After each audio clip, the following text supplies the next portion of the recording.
Let me get my I have my SD card in there. Don't. All right, let's get these things hopped out. Get the YouTube link rocking. Okay. There it is. Copy. All right, being hopped out.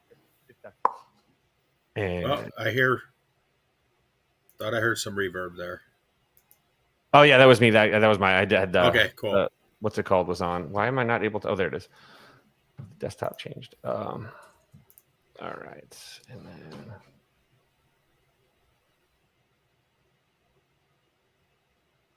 Oh crap! That messed it up. Copying and pasting.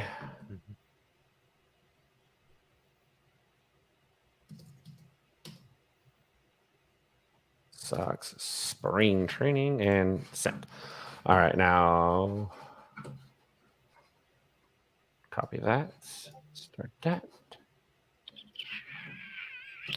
Boom. Quote tweet. And do it right after. Boom. There we go.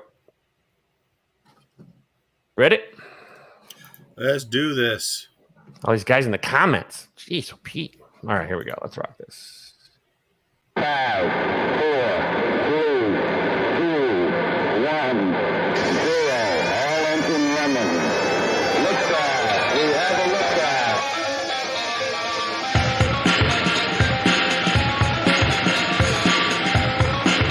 It's time for The Tainted Glove, starring your favorite man of questionable character, Aloha Mr. Hand. Hey, bud, let's party. And the Holy Reverend K-Fitz himself. It's go time, so grab a beer, grab a bite, and settle in. It's time for The Tainted Glove.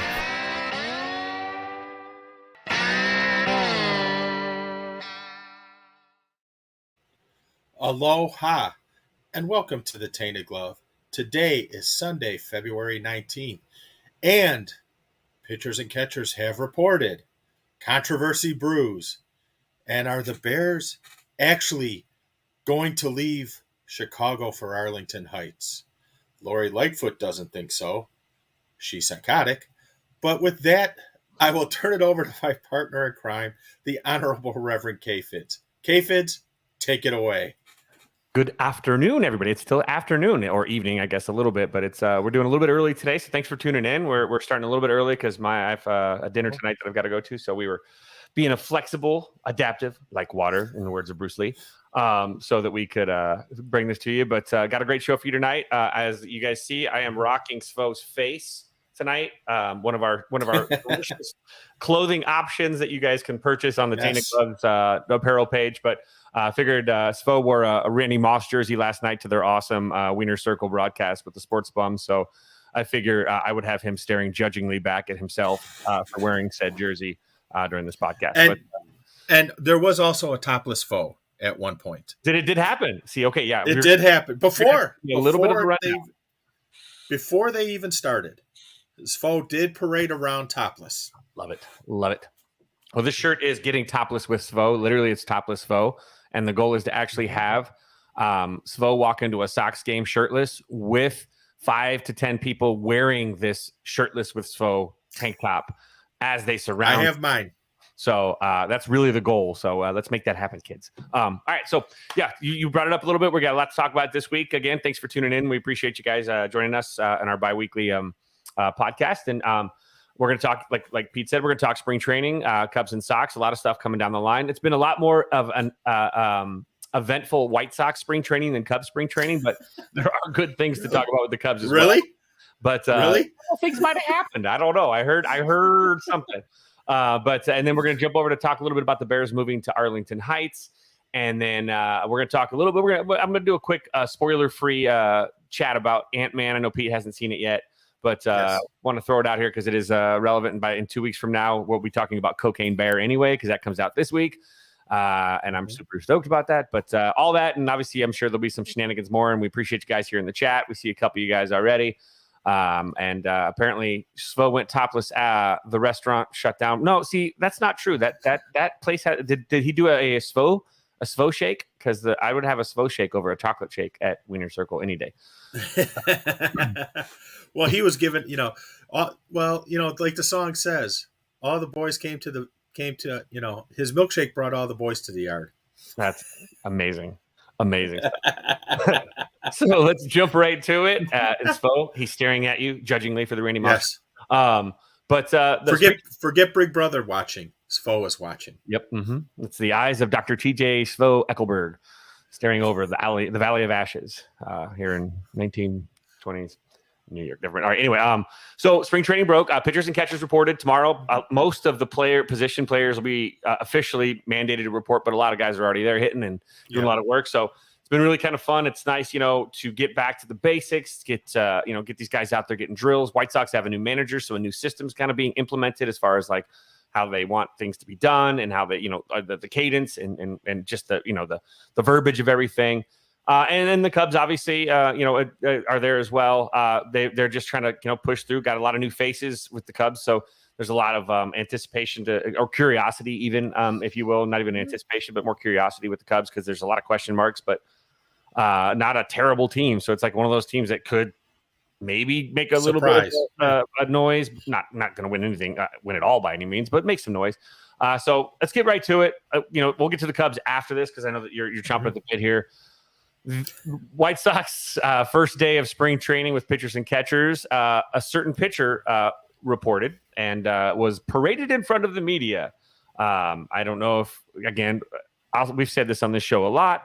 The White Sox probably have the worst PR team in all of professional sports. I feel like they hired their cousin Sally to do it to save money or something. And it's just the optics department is basically Mr. Magoo. And so, they parade out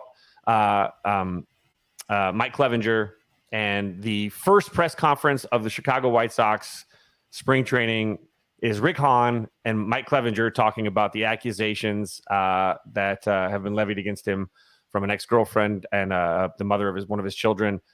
And we're off and ready for the White Sox spring training. Yes.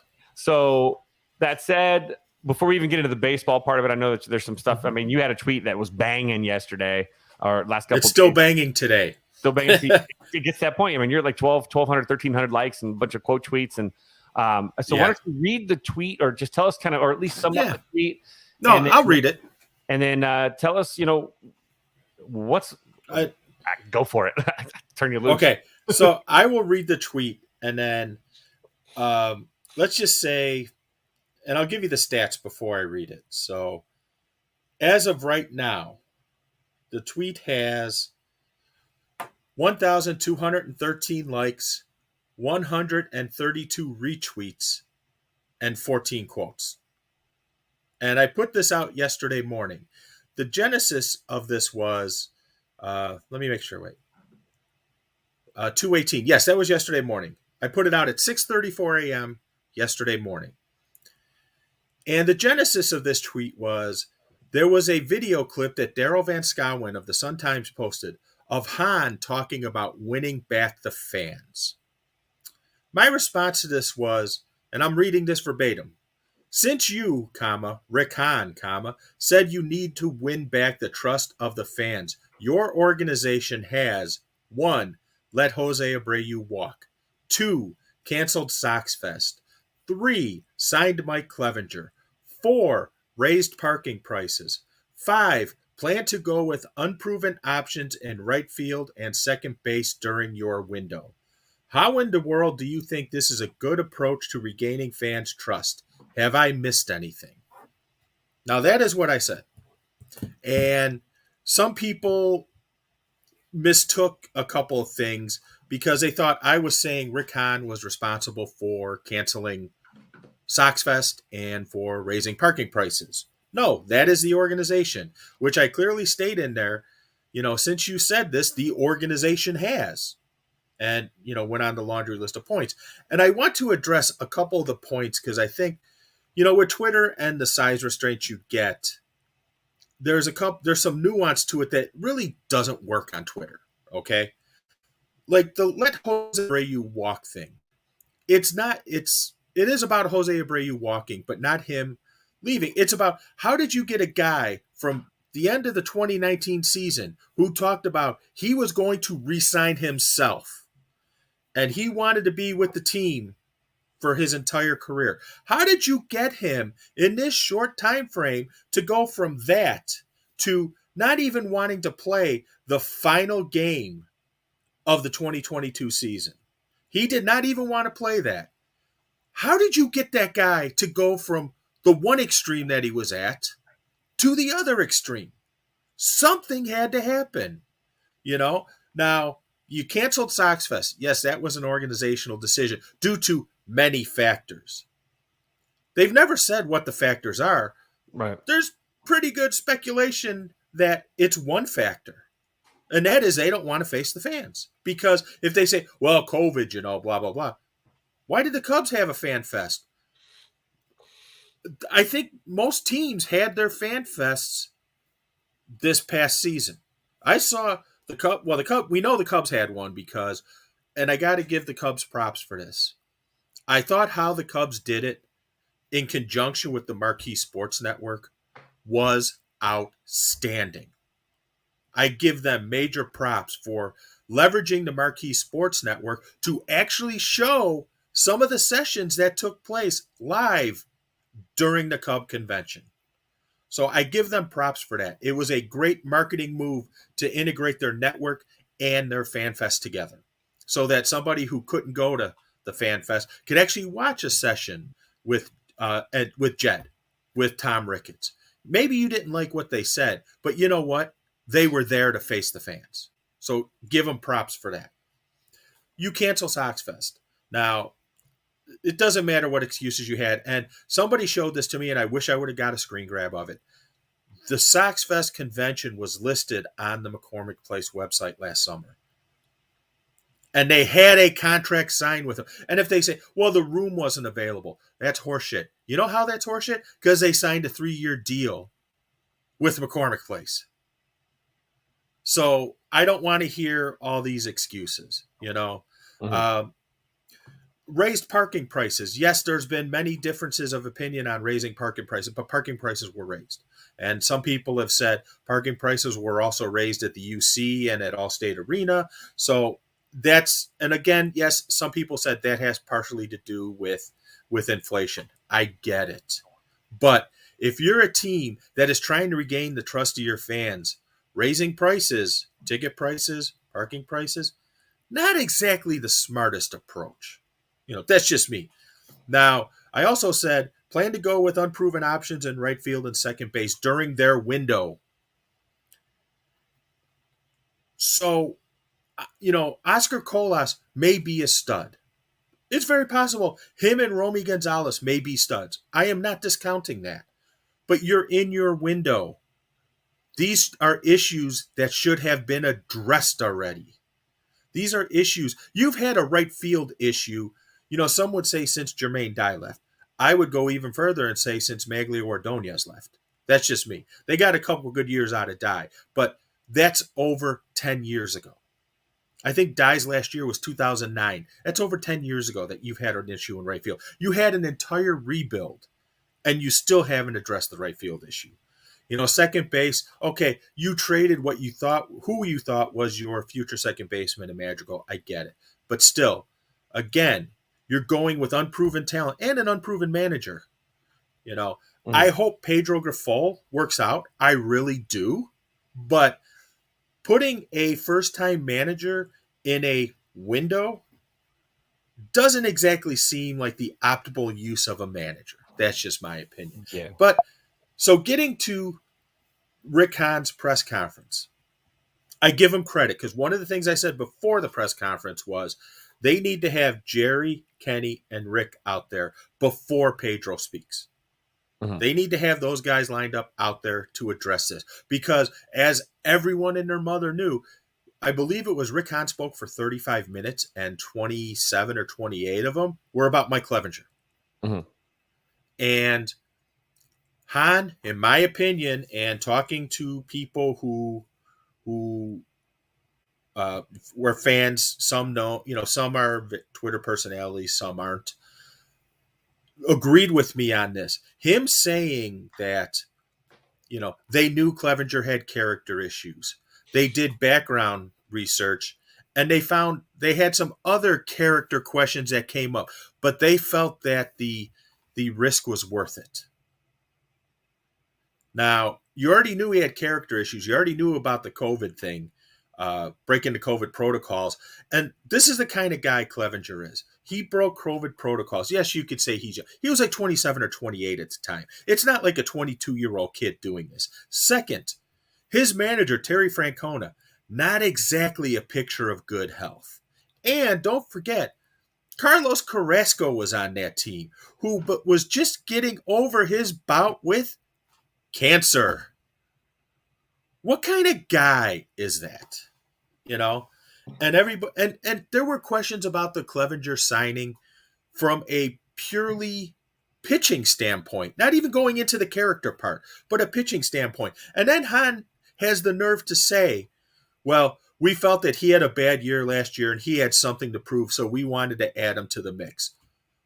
Don't you have enough of those guys already? You want to add another one in there? That's just another example of the hope model. Hope that these guys have career years. It's listening to them, and somebody said this to me last night at the Yumper and Zvo event. Listening to him is like listening to an ambulance chaser, and it's just to the point where people just go, oh, shut the fuck up, Rick. The guy keeps digging himself deeper and deeper. And I will also say today I had a media person reach out to me. Someone that most of the people on here on the radio. I'll just leave it at that. And I'm going to read the message he left me because I thought it was very well written. Your tweet was very well put, and there's so many other reasons. This season is going to be really difficult. I can't envision a scenario where I can happily root for them.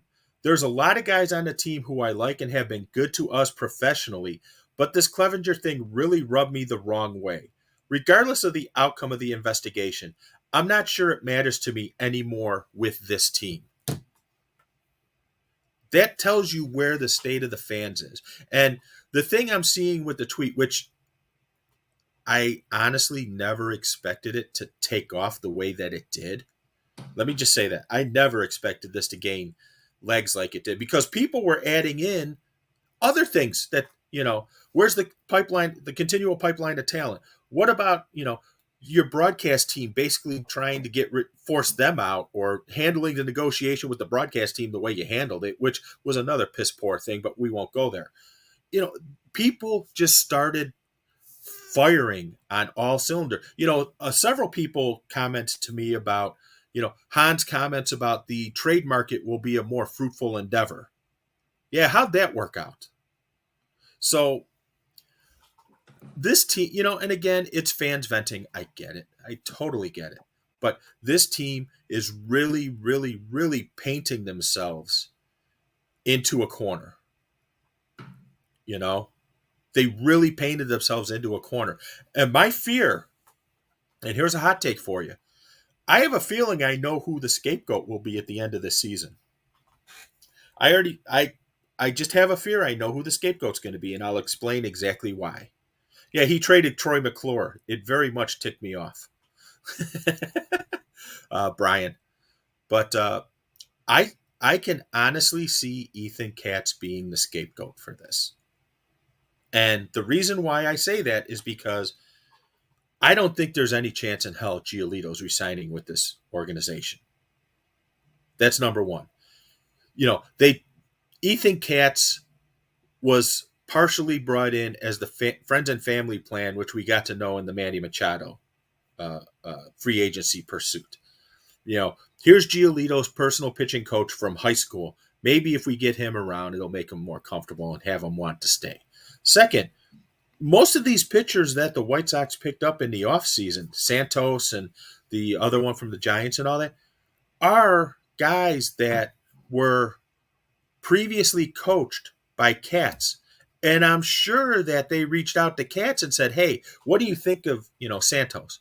Is he someone you can work with? Is he someone who can be salvaged? And that's why they made the move. So I hate to say it because I like Ethan Katz. I think he's done some good things. Case in point, Dylan Cease. Case in point, Carlos Rodon. I think he's done some very good things. And Carlos Rodon was another one that people were upset about letting him walk without a qualifying offer too. But, and Shane, I understand what you're saying isn't worth the $20 million a year anyways. He's going to get $20 million a year plus. The market. He's going to get it because that's the market. Yep. But, and again, Giolito is a candidate for best shape of his career. What did he lose? 35 pounds? Yeah. He looks fantastic. He looks yoga and Pilates instead of, Gold's Gym. Burgers and dumbbells. Gold's Gym and the beach muscles. And protein shakes. Yeah. I'm a big fan of what he did with his body, actually. We can talk about that in a second, too. But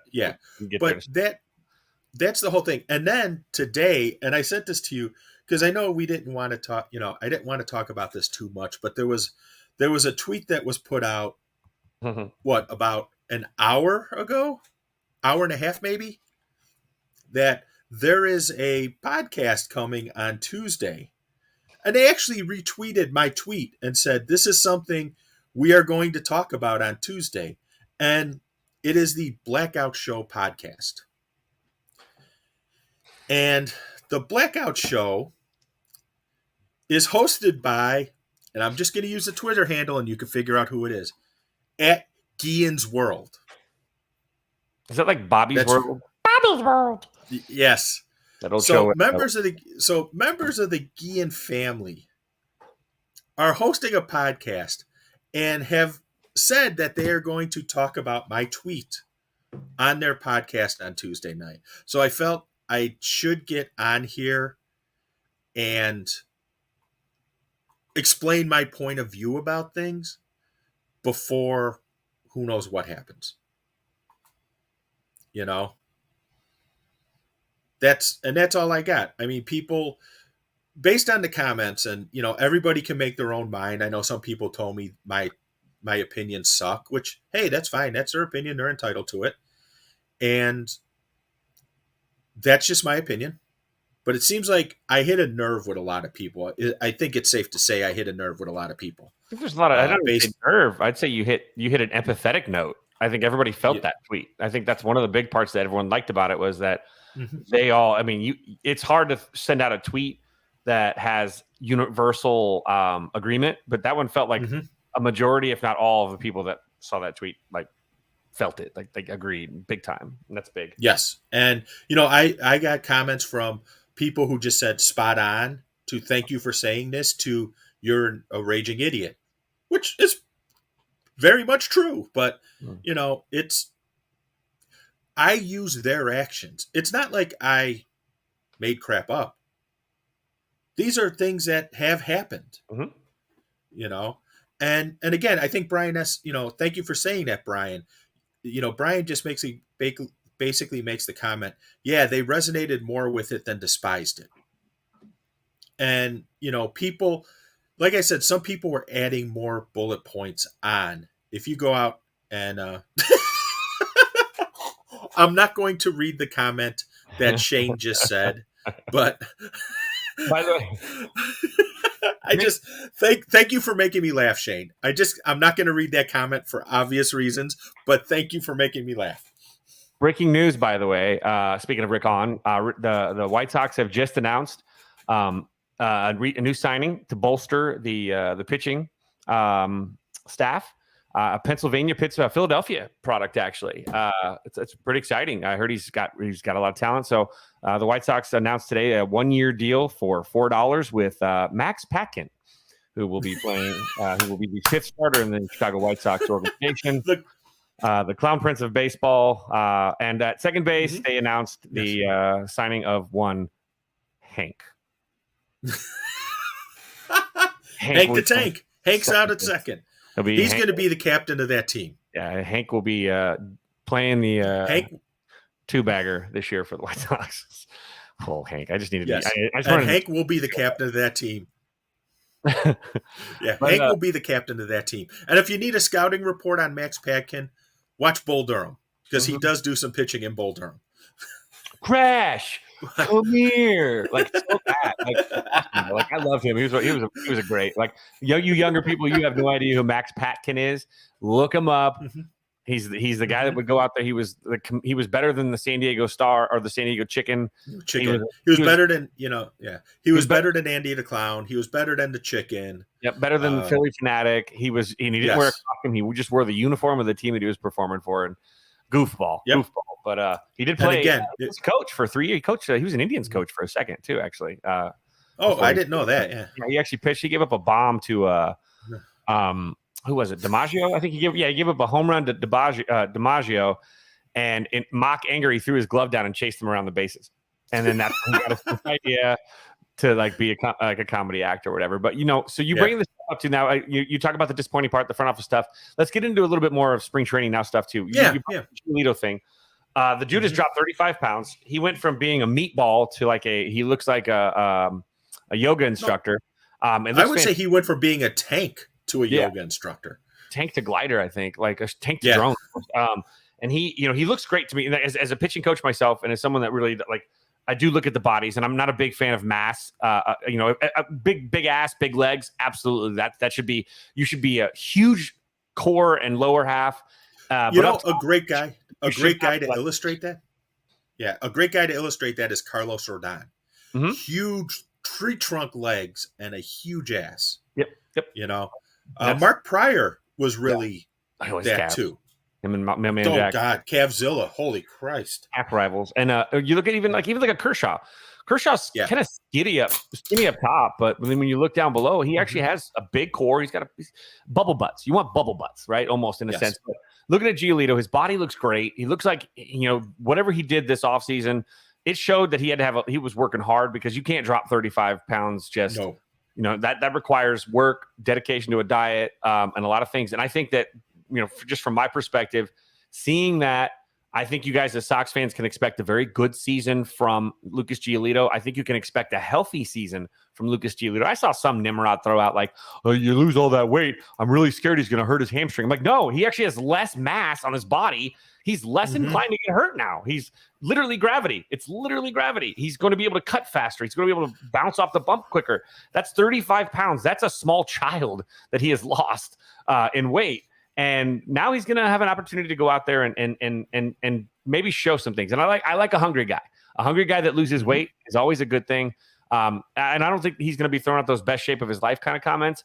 But I tell you what, when you see that, there's a picture I saw of him in a dugout. He looked slender, man. And I like that for him, because I think what he does well, it's going to give him the command that he needs. I think he's going to be less cluttered. And I think he can go back to his old delivery. And I think we looked at it too earlier a couple of weeks ago when he was throwing one of his side pens that was going around the Twitters. He has altered his delivery a little bit. He's a little bit more 3/4. He's got I think his break is a little bit later, and I think he was getting I think he was I don't think he was getting up to his I think he was getting up higher with his apex with his front leg before the break. So I think there was a couple things that he tweaked that only someone that's lost weight can do, because you don't have that belly and that gut, and you have more flexibility to get and break and do the things that he's doing. So I think you're going to see a better Giolito this year. But for you guys, when you see, what have you seen? Just other than the obviously the press conferences and stuff, what have you seen at Sox spring training that stood out to you as something that is something that you're looking forward to, that got you a little bit excited on a positive note? On a positive note, I think Grandal looks fantastic. Now, whether that translates into him being able to be, catch 100 games or 120 games, whatever it may be, only time will truly tell, because, it's the body can look as great as ever, but if the knees ain't there for a catcher, he's done. I think he looks great. The highlights I've seen, and again, it's selective highlights. I understand that. He's been absolutely murdering the ball. But it's only time will tell. And, everyone's raving about Romy Gonzalez. Oh, Romy Gonzalez. He's really impressing. Romy Gonzalez. It's almost like they're trying to sell you Romy Gonzalez. And again, the one thing I will say, I am actually going to be out in Glendale next week. So I am going to a couple spring training games while I'm out there. I'm going out there for a different reason. It just happens to.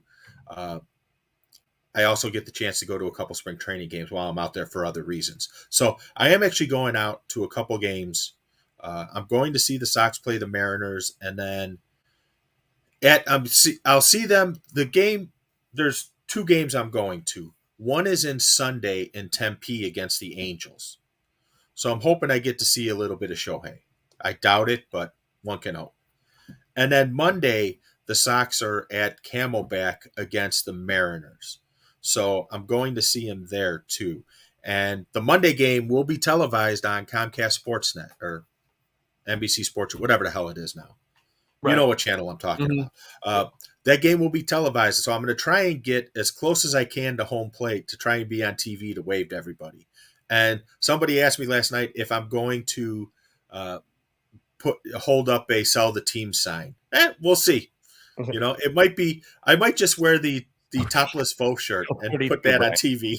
Channel 32, wasn't it? Was that well, there was WSNS Channel 44 is the first channel I remember that had the White Sox. What was Channel 30? It was Channel 32 for a second, though. I feel like they had Bulls. Yes, game. WFLD. Yes. Yeah. Before it became Fox, it was WFLD. Then they went to GN, and the only reason they went to GN is because GN really wanted the Bulls because of a certain guy who just turned 60 the other day. I think his name was Michael something. Michael Horton. Yeah, that guy. Hordon. I think it was Hordon. That guy. And Jerry, give him credit for being a smart businessman. Well, if you want the Bulls, you have to take the White Sox too. So. And my understanding, just a little insider info, is that when the Sox and Bulls were both on WLS here, like 3 or 4 years, 5 years ago, whatever it was, and WLS went belly up. He tried to get the Score to take both the Bulls and the Sox back. Score took the Bulls and passed on the Sox. And unfortunately, his business dealings, he couldn't get it to work because his back was against the wall because everybody knew that WLS went belly up. So that's how the Sox wound up on WGN and then eventually back to ESPN Chicago. Gotcha. I'm going to add this banner. And Jack, I remember the split screens on TV on Friday nights. Oh yeah, I remember. All right. So, I want to say one thing about Giolito. I really want to look at him because Giolito to me did the Noah Syndergaard thing. I want to bulk up so I can throw the fastest ball ever. I want to throw the hardest fastball ever. And to me, Syndergaard has never been the same since then. I just am worried that Giolito with the fluctuation of going up and down in the weight may have altered his mechanics, and there might be a hidden issue there that may come to light later in the year. Makes sense. Yeah. All right. So with White Sox, we got into that a little bit, on the other side of town, since it's been a lot more Sox lately anyway, just because there's really nothing exciting going on with the Cubs. There's a soap opera. Yeah, right? So we have the Cubs. They finally, this milquetoast, spending off season, the Cubs, they're really only spending, I think, maybe $10 million more technically than they spent last year. But with Jason Hayward's contract rolled into it, it appears as if they're spending more on the product on the field, but really $25 million of that is actually Jason Hayward's contract. But a lot of different things have been going on. The Cubs in the offseason picked up Cody Bellinger, obviously Dansby Swanson, Tyon from the Yankees. And so pitchers and catchers obviously reported for the Cubs. And probably one of the bigger news is the fact that Kyle Hendricks is still going to be out. I don't think he's going to be back till like May, but this is like he's been coming to Cubs spring training since 2013, which is kind of cool. He's the longest, obviously, tenured Cub.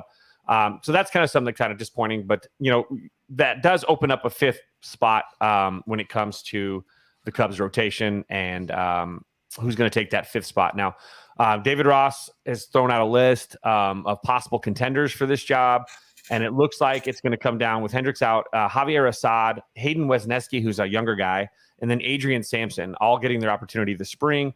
Sampson started 44 games in his career, so he's got probably a better opportunity to win the job. But at that said, Wesneski is a very high ceiling pitcher for the Cubs. He's he got a little bit of a cup of coffee, had a late season confidence boost towards the end. If I'm not going crazy, is he the guy that the Cubs got? No, the Yankee trade. He's a Yankee trade, right? Yeah, he got him in a Yankee trade last year for what's his name, the reliever that now I was mad about. Now I can't even remember his name.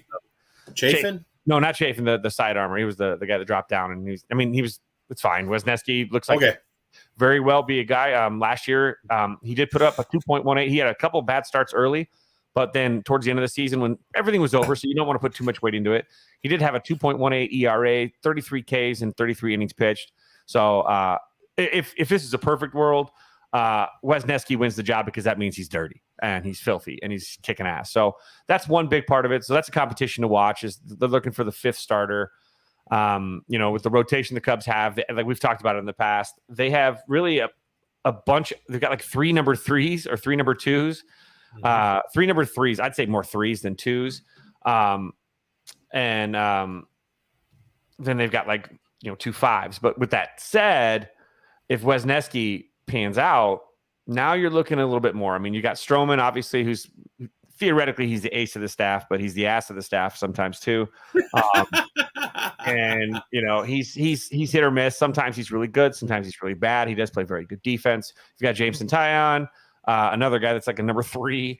Justin Steele, expecting big things. The lefty really had a good breakthrough season last year. He might actually develop into the ace. It's theoretically possible. And then you've got who's the 4th starter? Gosh darn it, Drew Smiley. They brought back the lefty Drew Smiley. So the Cubs 2 lefty arms in that starting rotation out of the 5, which would be great. There's Wesneski. There's Caleb Killian is another opportunity guy. He was the guy the Cubs got in the trade for KB.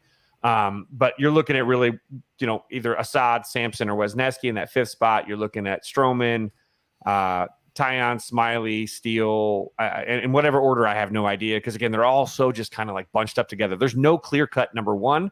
To me, there's really not a clear cut number 2. So they're all a bunch of 3s to me, but that's fine. Okay. And that's where the Cubs are kind of sitting there. So that should be fun to watch. But the big part, and we'll, I want to bring it back up too, because we forgot to mention that too. But I'll come back to it in just a second. As far as the White Sox are concerned, something I totally forgot to bring up that I'm really super stoked about for you guys as White Sox fans. Besides what you guys saw from is it Tanner? No. Tanner's doing great though. Tanner's getting ready to get heating up again. No. By the way, side note, Tanner's teammate, Chris Cortez, another guy I've talked about on the show multiple times, a stud. He's pitching. Looked like he had a good night. Yeah, he's pitching for Texas A&M now, and he is a sophomore, and he is now the Sunday starter for one of the top college baseball programs in the country. That's Tanner's teammate. He's been touching triple digits. He's been throwing 100. So today was his first start of the season. He went 5 innings, 6 hits, 2 runs, 1 walk, 3 Ks in 5 innings pitched. That seems kind of like his thing. His biggest struggle is to minimize pitch count. He had that issue in high school too. So 80 pitches in 5 innings, 83 pitches in 5 innings. He threw 50 strikes. So it wasn't like he would go full a lot. That was his big thing. We're going to stop going full with dudes. You just pound them and beat them. Good for him though. So that's Tanner's teammate. But no, I'll tell you a little bit about I'll bring it back up on the. Is it the Andrew Vaughn breakdown that you did? Yeah. It's Vaughn made some adjustments to his hands, and it's really neat to see. It's a good thing. But Nico Horner's been at camp. They're raving about Nico Horner's leadership, so that's great. And then the Cubs just made a signing. They signed Edwin Rios, a left-handed bat, a guy that only had like maybe 29, 30 starts for the Dodgers last year. Left-handed. Wait. Do we have breaking news? Brian just sent us a message and said, Sox just signed Elvis Andrus to a 1-year deal. Did that just break? Jeff Passan. Yeah, breaking some news. Oh, while we're on the show. So let's look at this. There's your second baseman. Now you got a second baseman. Now you got a real second baseman. Oh. Yep, exactly. Hold on real quick. I got that's guys. There we go. All right, just wanted to make sure. Yeah, Elvis Andrus and the White Sox are in agreement on a 1-year deal pending physical. So it looks like he's going to play second base. So the White Sox have a second. So gosh darn it. Damn it. Hank will not now. I'm sure they're going to be releasing Hank. This is some bullshit. So Hank, you'll catch on with another team if you so choose. I mean, you don't have to. You can just sit at home and listen to your iPod. But yeah, that's a great pickup for the White Sox. Yes. Brian, I know you're worried. He's never played second base. Dude, it ain't that hard. As a middle infielder, that's an easy adjustment. Well, and I will say this too. Okay, go ahead. I'm sorry. You've got health depth. Now, if TA goes down for any considerable time, you've got someone to shift over short. Vice versa, you've got so now all of a sudden you don't have to rely on some question marks. That's a good deal for the White Sox. Yes, it is. You can't knock that one. So that's great move for the White Sox. And also, I will say this. Where the second base part becomes key, and I like Andrus shifting to second, is because the shift is gone.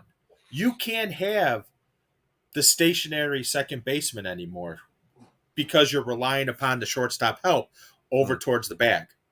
So having someone with some range, I think, will help them as well. Mm-hmm. And Peter Baloney. Baloney Fonseca. By the way, great. Baloney. I don't even know. Yeah. I feel formal. I don't know. But said, listen, I complain about the Sox playing people out of position all the time, but I'm cool with Elvis at second. You can't not be, man. He's a professional veteran. That's not. It's again shifting over to second base is not that it's not catastrophic. It really, to be honest, most of these guys work on both turns anyway.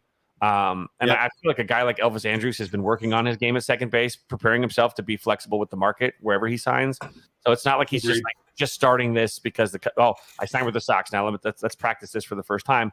I'm sure he has been working on this game all offseason to make himself more marketable for somebody that wants to sign him. And obviously, it looks like it worked because the White Sox signed him. I'm curious what the numbers will look like. What do you think the numbers will look like in this deal? I'd say 1 year, $5 or $6 million. Okay. Somewhere in there.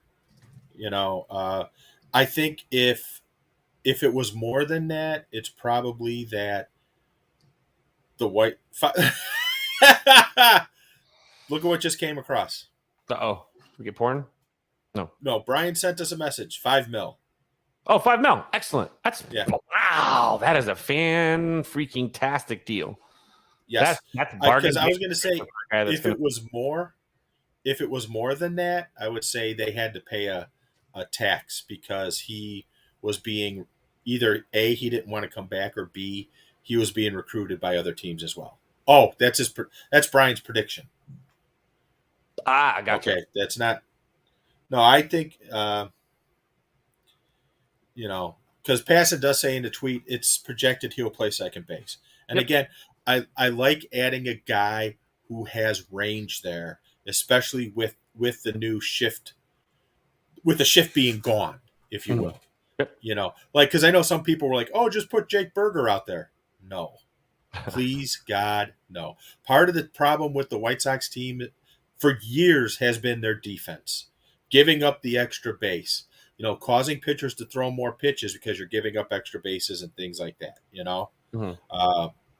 But, this is – I give Rick Hahn credit. I've been very harsh with him, but I give him credit for actually doing a smart move. But I do have one bit of – I have two things I want to say about the Sox that I forgot to mention earlier. One is very positive. One is very negative, possibly very negative. The first, the positive, and I know you feel the same way I do on this. Anderson Comas – good for you. I hope I said the name right. Good for you. Be who you are. And what we're talking about is Hector Gomez a couple hours ago tweeted that Chicago White Sox minor league player Anderson Comas, I'm proudly and happily part of the LGBTQ plus community. You know what? Good for you. Be who you are. Absolutely. If that's what makes you happy in life, by all means, that's who you should be. Mm-hmm. And it's a big deal, man. I mean, people think, "Oh, it's just," and you're gonna see the idiots in the comments. Who cares? Well, this is a big deal, man. Yeah. A professional athlete during their playing career coming out is a very rare thing. It rarely happens because it usually happens after. Because there's, can we be honest here? There's meatballs. There's meatballs. The Clevenger thing hasn't taught us anything. Is that there's shitbags everywhere in sports and in your clubhouse. not everybody is accepting. Not everybody is tolerant. There are plenty of Aubrey Huffs all over Major League Baseball. And to do that, to have the courage to do that is not only exceptional, but it's not just brave. It's also fantastic for young athletes as they look at someone like him having the guts and having the platform that shows that they're not alone. And there's a lot of athletes that give up the games that they love because they don't feel like they're welcome. The clubhouse is a really weird, quirky thing, man. And it's obviously we've moved on a lot. It's not 1955 by any means, but it still is a very volatile place, and there are still bad people in this world. Athletes are not immune. Just because a guy can hit a curveball doesn't make him a good person. And to have the guts to do that, and it's great for young athletes because they can see this and they can say, look, I can be myself too. And I think that the more this happens, I say absolutely, it's a person, if a person wants to tell us, you don't have to feel, I don't like the idea of outing people as well, though, like that you have to be out too. I know that there's a lot in the LGBTQ plus culture that it's like, tell everybody, but some people are like, no, I'm good with my, keep it, whatever someone wants to do, they need to do it, and I think that this is the beauty of sports. Even if you are, and you don't want to tell anybody, then don't. But if there should be such a safe place that this should be part of a conversation. This should be something that baseball in all sports is looking at and say, hey, this is something that, this is a guy that has a lot to lose when it comes to in a clubhouse. You step into the wrong clubhouse. There's no guarantees, and there's no guarantees that you aren't going to mess with them. And fans, that's not even an account for fans in this day and age that we live in, where the intense hatred by a decent subset of our community and our country, how they treat these gentlemen, and it's just it's frustrating to me too. I've many gay friends, and this is a cause for me that really kind of hits home, because when they tell you their stories and you hear about how they had to hide who they were to their family for most of their childhood and into their and have students that same way. It's painful. And so to see this, it's inspirational, not just for athletes though too. I think that just young adults, young people that are kind of unsure of where it's going right now, because it does feel like right now there's a pushback from a certain subset of our country right now to take away their rights and to persecute them even more. I mean, I saw someone the other day, he's a congressperson, I believe he inferred the death penalty, bringing back the death penalty, going back to how it used to be, which was that sodomy was illegal. And you would, it was like punishable by death. And so like, it's really insane to see how that, so for these young people and to see that it's so admirable. And it's a great thing. And again, like you said, it's a perfect choice. If you be who you are, whoever the hell that is, and let nobody tell you who you are. You decide who you are. I can't tell that. I can't express that enough to anybody, let alone, especially young people who, it's terrifying. It's terrifying. I've had many conversations over the years with my students, and it's terrifying that some of the way they have to go through, because it is. There's so much uncertainty, and sometimes they are treated as lesser citizens because of who they love and how they love, and it's not okay. Yeah. So let me go one more point about the White Sox, and it's the complete opposite of what we just talked about. To me, that's a very positive thing we just talked about. I'm going to go with the negative now, because I think this is something that has to be said, and people need to understand this. Right now, Mike Clevenger is slotted to be your number 5 starter. The White Sox start the season with 4 games in Houston. Their 5th game is their home opener.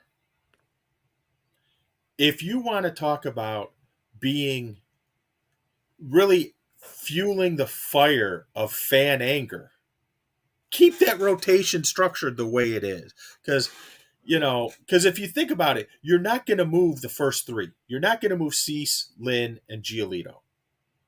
So you figure, if anything, they're going to have to put Clevenger starting the Sunday game in Houston and having Kopech start the home opener. Because I'll be honest with you, if Clevenger starts the home opener, Who the hell knows how that's going to go over? I have a feeling I know how it's going to go over. And let me just say, not good. So, side note too, I'm reading from Bob Nightingale that it was a 1-year, $3 million contract. Oh, even better. So I'm not entirely sure if that's true or not, but it's Bob, so it probably is. Usually with White Sox stuff, Bob is pretty good. Yeah, because he is the management mouthpiece for the White Sox. Mm-hmm. Yep. Just like if you hear anything from John Heyman about a Scott Boras client, you can pretty much bank it because he's Boris's mouthpiece. Right. Okay, so that was a little cool breaking news. Back to the Cubs. Yeah, and let me just say, I am incredibly envious of the Cubs for two players actually. Nico's number one, and PCA is the other. Oh yeah. When the Cubs were also talking to San Diego, and I'm sure you remember me telling you this.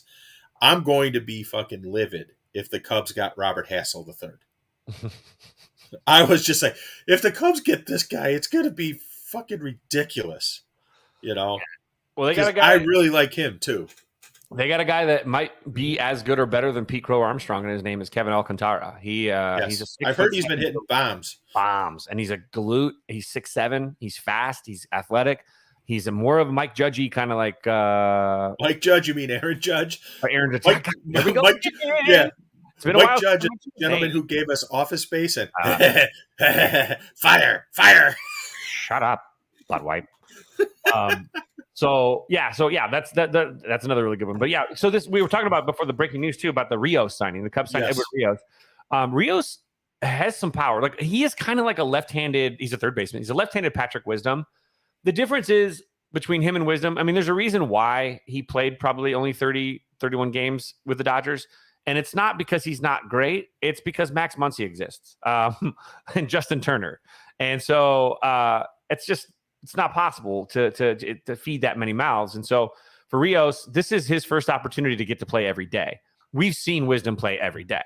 So this actually makes me happy. Wisdom does rake left-handers. I am fine with Patrick Wisdom hitting only against lefties and occasional spot starts. Cool. Okay. Rios is basically him from the other side of the plate. So Rios is going to have an opportunity to hit, against righties. I mean, his numbers, if you look about, he's had less than 100 at bats in a season, but in 3 of those years, check this out. I'm a big WRC plus, right? Mm-hmm. Okay. He's got a 160 WRC plus, a 143 WRC plus, and a 120 WRC plus in his 3 seasons as a pro in those 100 at bats, roughly those 35 starts. He actually is a pretty good fielding third baseman. He's a little bit lower defensively than I think Wisdom when Wisdom's playing.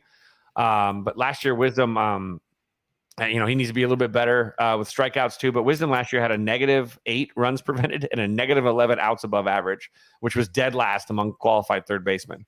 So Wisdom was shit at third last year. So with Rios, you're getting a better defensive upgrade there too, even though he's not great. It should improve.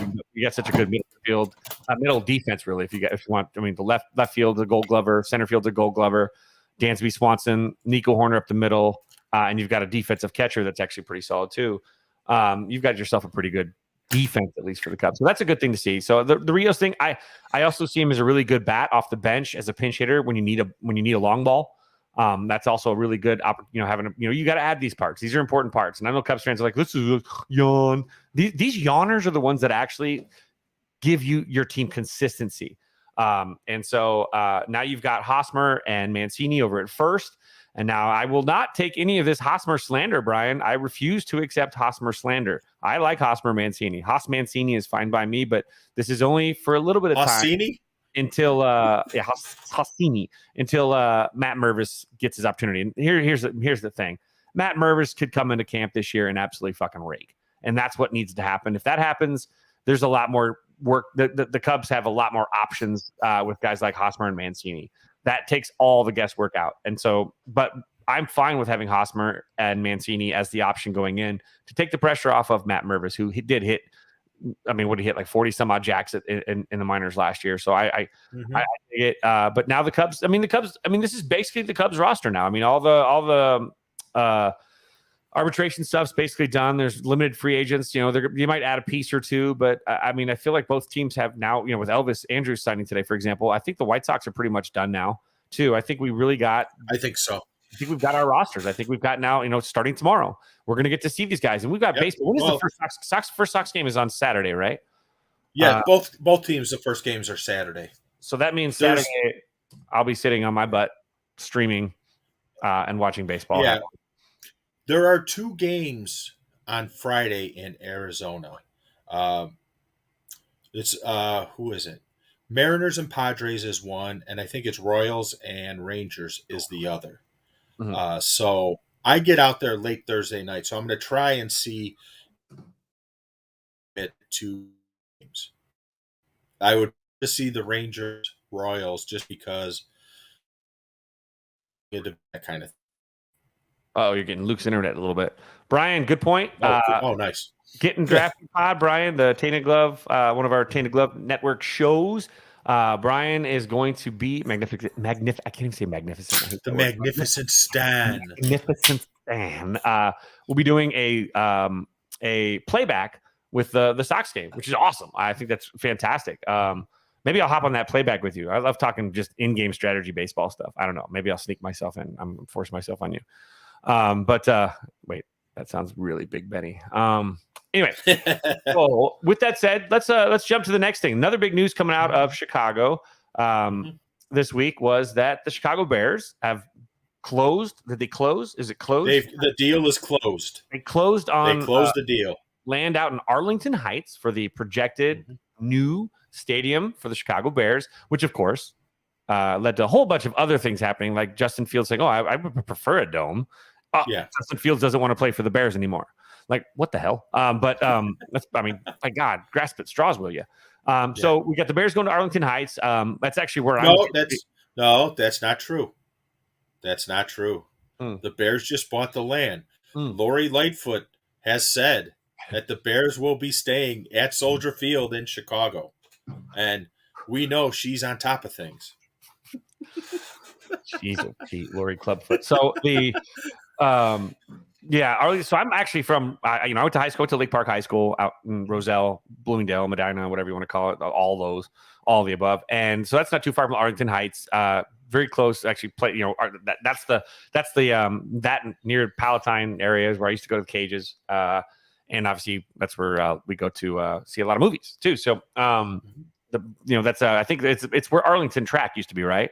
Yes. The best place to watch fireworks during the summer when I was a kid. And so they're taking that whole area over, which is going to be able to allow the Bears to develop a whole kind of like city center kind of concept, which is fantastic. So like a ballpark village type thing. Brian, what high school did you go to, by the way? You said did you go to where'd you go? Where'd you go to high school, Brian? See, you went to high school. You say in Arlington Heights, so that means that doesn't narrow it down too much. Yeah. But getting to Arlington Heights, and here's the calculation of why Lori Lightfoot. Hold on, are you kidding me? Nice. I hit 2 homers against Hershey my senior year. Boom. I got video to prove it. Sorry. Nice. It's a left field. There's like a house in left field, or like a houses or something in left field, or like trees. I can't remember. Totally. I gotta look at the video. I got the tape right over there. Actually, it's a CD. It's a CD. It's not a tape, but it's a CD. I have it on it. So you've had it transferred already, then? Yeah, my parents did it a long time ago. Actually, my dad has like all these Super 8 tapes from like my high school. Like my senior year, he actually resigned his position and took a severance for the whole baseball season. So he came to like every game, and he basically filmed every game from the bleachers. There's a game in DeKalb. It was like 50-mile-an-hour winds, and it was so cold he filmed from the car. So like you just hear heavy breathing, and then the game, and then I hit a couple doubles that day that were like pop-ups that the wind just grabbed. Like I did nothing right. But you could just see like the center fielder like takes like 5 steps in, and then you see him run to the fence, and it bounces off the fence. And you can hear my dad in the car though screaming. I'm like, this is really funny. But I love those tapes, so it's kind of funny to watch those too. But my dad probably does watch those nightly. I kid you not. Like, I mean, that's a good thing. But Anyway, Oh yeah. the Arlington Heights stuff too. Real cool thing about it is that they're going to build a whole community around it too. They're going to, when you build a new stadium these days, it's not just a stadium and then you fall, you walk off. I think the Bears was a little, or the Raiders was a little different. You're building right in the middle of the strip. You don't have to add anything to it. But like Arizona's a great example, man. That if you've ever been to a game at what is it, University of Phoenix or whatever field or whatever. No, it's State Farm now, isn't it? State Farm or whatever. Yeah, whatever they've changed the name to. It's a whole community. Got like little like restaurants, little Mexican places. You can get like chips and salsa, drink some beer. I remember being really hungover when we were going to the Bears Cardinals game one year, and like I got to go. That's called, the place you're talking about is called Westgate. Westgate, yep. And you got Westgate Entertainment Center. Yep, you park for the game. I'm staying at that Hampton. Oh, okay. Like a block and a half away. Okay, yeah. I mean, we park. Yeah, we would park down. You park down the road to the parking, and then you just walk in, and then you have a good. And so like that for me, I was hair of the dog, so it was great because you can get. It's not just tailgating. You can go to like some of the, and you can watch it's Arizona, so it's always the afternoon game, so you can hole up at some of these bars and restaurants and watch the first round of games before you go in. And you don't have to be in a tailgate environment. It's a really cool, neat kind of thing. It's great it brings in a lot of money. It's great for the economy. And again, it adds to the experience for fans. It's more than just, I mean, I love Soldier Field. I do. And obviously you're in downtown Chicago. It is, but like to have something like maybe, a stone's throw from the entrance is a lot, is a lot better than having to walk all the way down, coming down from the Shed Aquarium and, go to, find a little spot like on the other side of the street. So it's a really cool thing. So for you, who you are a season ticket holder, correct? Yes, I am. So what are your thoughts on this and how does that affect you? My thoughts on it is, and I want to play devil's advocate to Lori Lightfoot for a second, just so people understand how ridiculous her assertions are about the Bears staying in Soldier Field. And I'll just use a couple of examples. Okay, so the Bears play in Soldier Field. Who gets the money for concessions, for concessions, for parking and all that? Who gets it right now? Chicago Park District. Okay. Bears build a stadium in Arlington Heights. Who gets all the money for parking, for concessions? The Bears. A concert is held in Soldier Field. Who gets all the money for the concert? Chicago Park District. A concert is held in a new Bears facility. Who gets all the money for it? The Bears. That's good for the Bears. A Final Four or a Big Ten championship, or let's say the target has got to be a Super Bowl, because the Super Bowl cannot be held in Soldier Field, and it has nothing to do with it being an outdoor stadium. It has to do with its capacity of 60,000. In order to get a Super Bowl, you have to have a capacity of at least 80,000. So a Super Bowl will never happen in Soldier Field. WrestleMania is another one, Brian. Good call. So a stadium in Arlington Heights that will have a seating capacity of 85 to 90,000, just to throw a number out there. We'll get a Super Bowl. Where will the money go for that? The NFL and the Bears, not Chicago. Plus, it's more tax dollars for the state of Illinois than if they stay in Soldier Field in Chicago. So Lori Lightfoot has been, she's the person who keeps re-raising the guy with a made hand. She's thinking she's going to scare them, into folding. Yeah. But they've got a made hand. She's been going against a made hand the entire time. She's got aces flush. I mean, yeah, she's basically, the Bears basically have a royal flush. Yep. They've had a royal flush the entire time. Yep. And she just keeps raising it. Let's, I want to see, here's 5,000. She keeps raising it, and it's like, they have a made hand, idiot. Stop. Yeah, it's not. It's like Shane. She's acting like the knight in Monty Python and the Holy Grail. Yes, like it's just I'll bite your bloody kneecaps off. Come back, like it's just scratch. No, you literally have everything cut out from under you right now. You're toast. And Shane, don't say that 3 times, okay? No, just don't say it 3 times. You know what's funny too is Beetlejuice is coming here at the Smith Center. The Broadway musical is coming. The Beetlejuice musical is coming here for the next season of whatever the musical season is. Yeah. I'm so going to that. I can't wait to see it as a musical. Like, save that gut for later. Save that gut for later, or something like that. I don't know. You want a little Zagnut? Sorry. Anyway, one of my favorite movies. I love. Hey, I actually see there is a candy store in Cooperstown that sells Zagnuts. Oh, I used to buy Zagnuts just to taunt. We had a diabetic coach my sophomore year, and I used to always throw them at him as a joke. And that was a dick. But no, so everything, what's the joke from The Simpsons? Everything's coming up Millhouse. Everything's coming up Bears. Yep. They have the number one pick. There's been some wild trade proposals out there from I saw one today from Carolina where I forget the exact construct, but it was like the Bears trade the number one for Carolina's number 9, their first rounder next year, a couple other picks. And it's like, as much as you want to let's do something, let's see some action, you got to hold tight because as teams get closer, hint, hint, Indianapolis Colts, Texans. I think the price is only going to go up because Jim Irsay, let me tell you something, man. He's telling you, he's basically calling straight out saying he wants a quarterback. Mm-hmm. He's got to trade it. They're trading up. And you got the Texans hell too. And high water. Yeah. And you got the Texans who it's actually, I think the Bears would be better off trading with the Texans because you could get 2 firsts this year. You could get that first pick that back a little bit to grab down and grab that defensive lineman that's going to be possibly generational talent, and then you're still going to have like a mid first round pick where you can go get yourself a wide receiver for Justin Fields. You get him another weapon, and then you've got I don't know if you saw this. This is something else that's another thing coming up. Maybe Bears Roses is that the no trade clause from DeAndre Hopkins was voided out because I saw that steroids. He doesn't have a say where he goes in the first place. So guess what? Maybe the Bears make a little bit of a trade because they got some cap space. They go maybe use some of their later. Maybe they get a couple extra picks. with the trade, the Fields trade. Yeah. Then they flip some of those. They get Hopkins. They draft another wide receiver. Again, look, if anything we've learned from the Bengals is that it doesn't matter. You don't draft need. You draft the best freaking player available. And they got Jamar Chase. And everyone criticized him for it, and nobody's laughing now.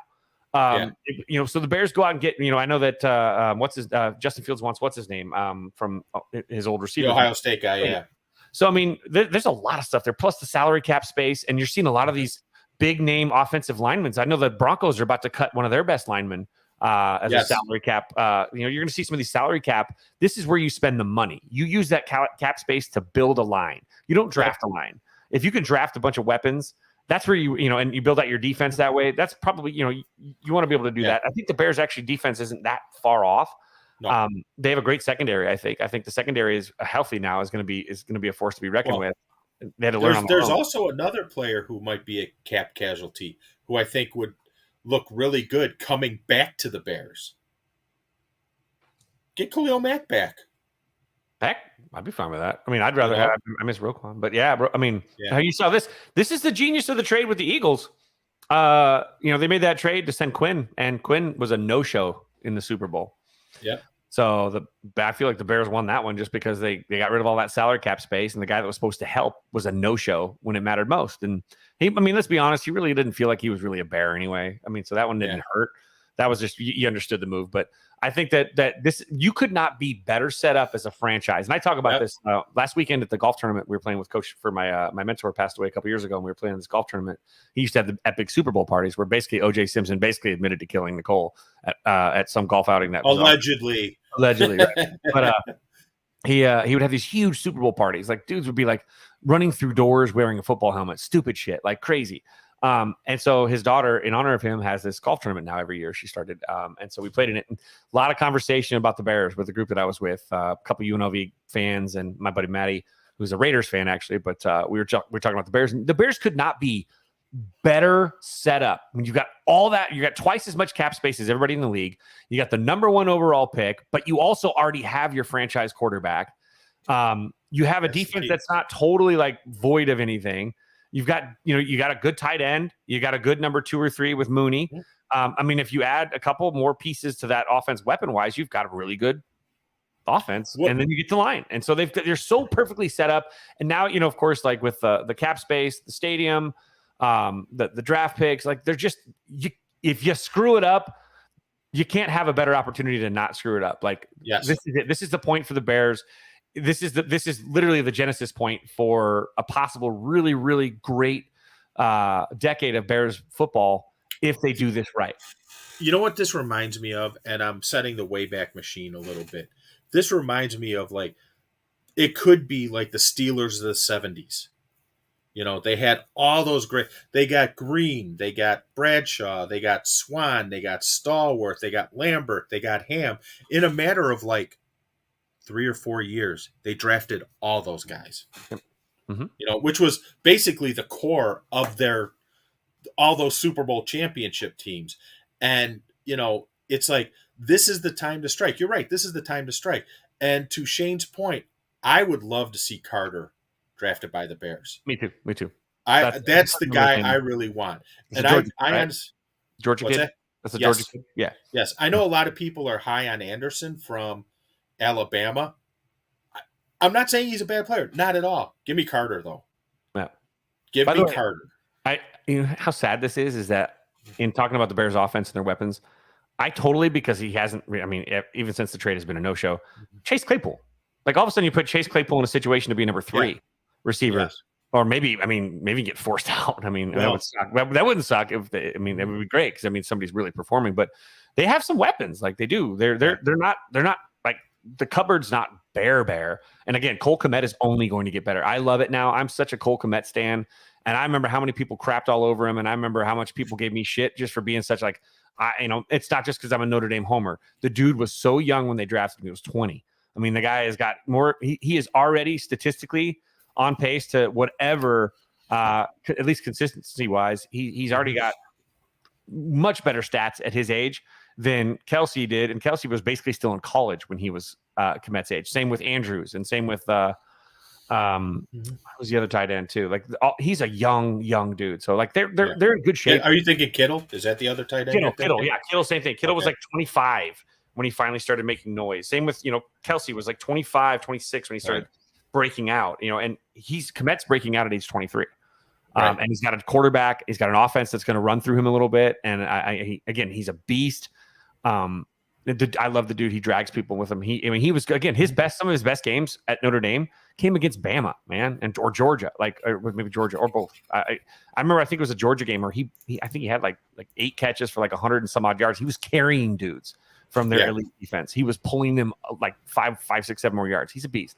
So they're in good shape. This is going to be good. This is the Bears coming up flush as a good offseason. And now you can't screw this up. Like it's too important now. Ryan Poles, got to go. Got to do it. Got to make it happen. Well, and the funny thing, like I want to go back to the stadium for a second. Then I want to ask you about a trade. This, like you said, I am a Bears season ticket holder, and the Bear,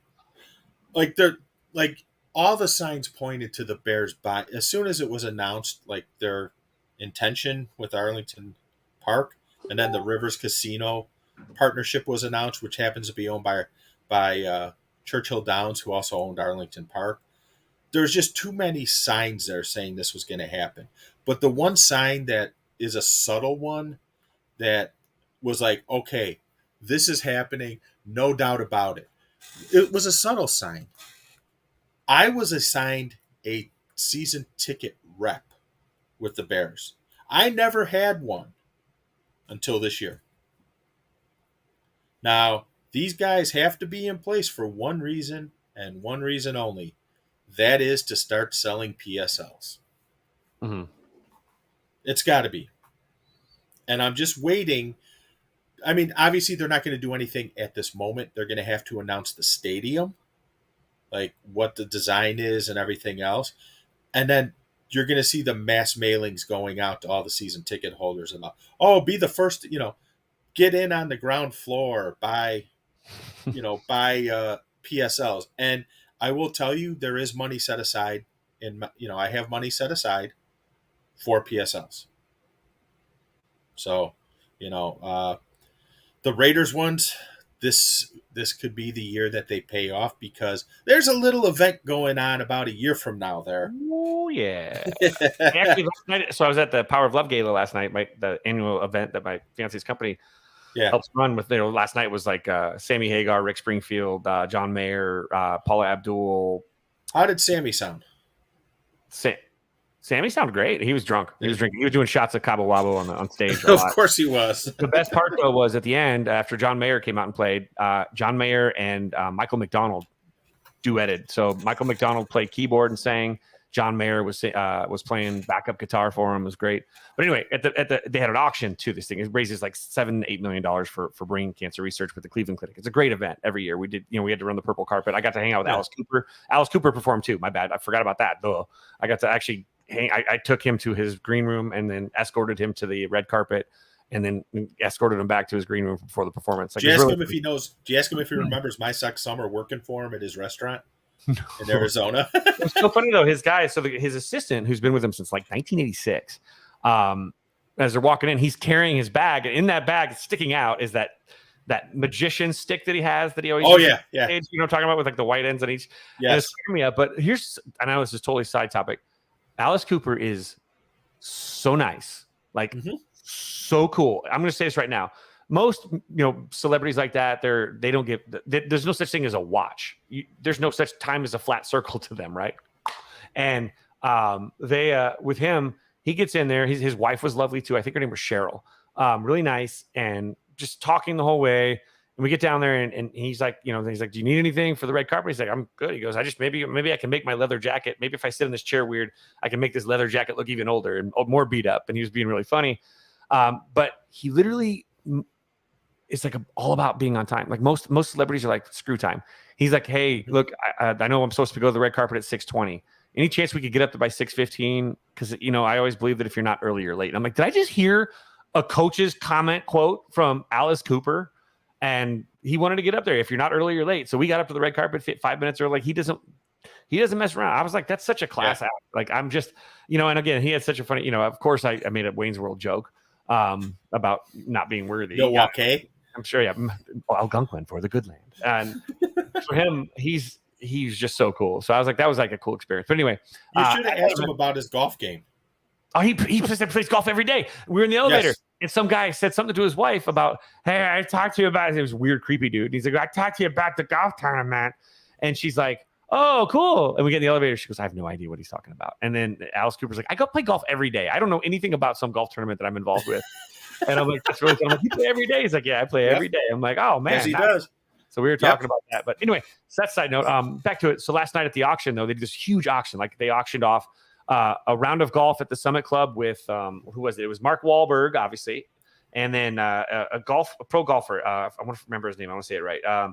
Abraham Answer. So it's at Summit Club. Yeah.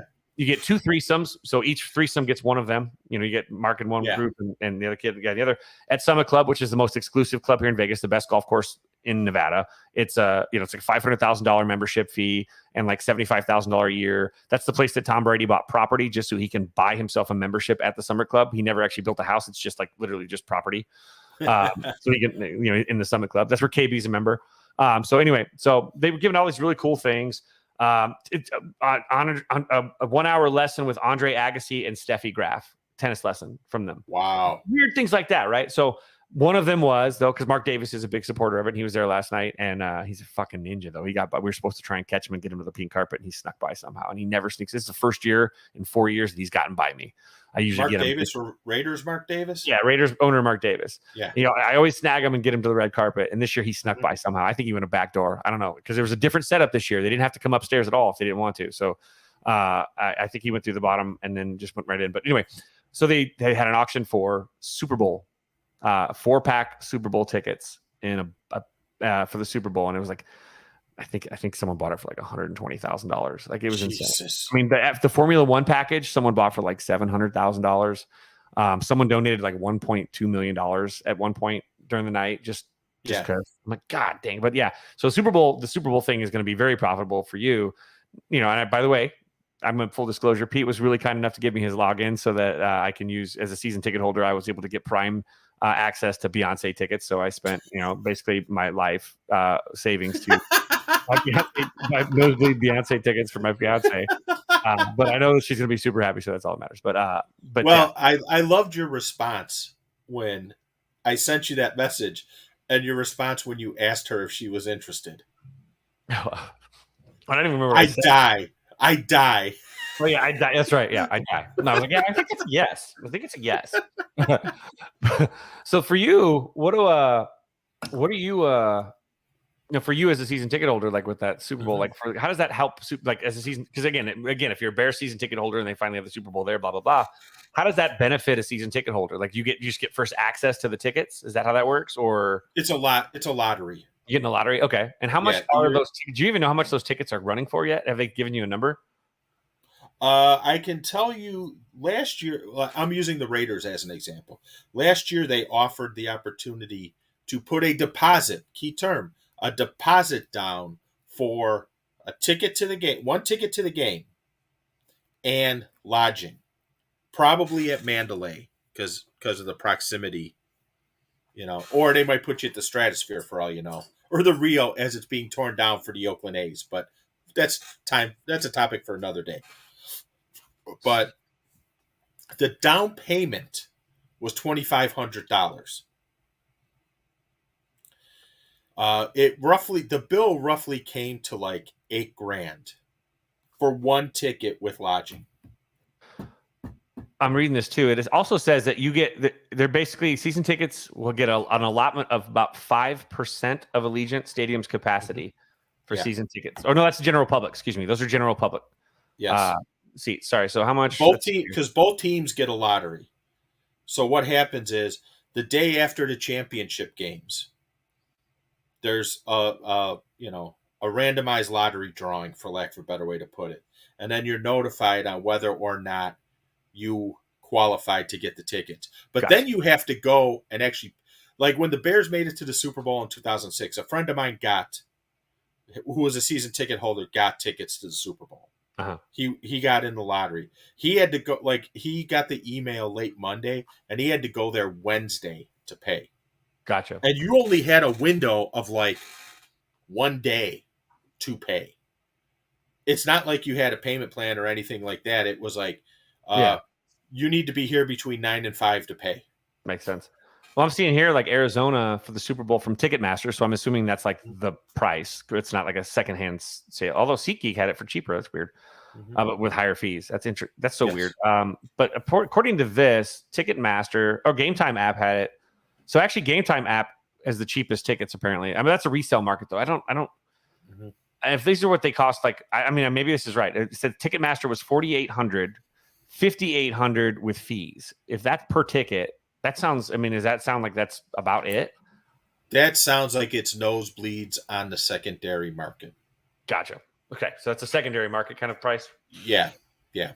That's why I'm just wondering what the price will be like as is for like, I would say the actual Super Bowl ticketing people. I would say anywhere from like the cheapest seats, probably 1,000 to like, if you're talking a suite, something like that, probably like $500,000 or something like that for a suite.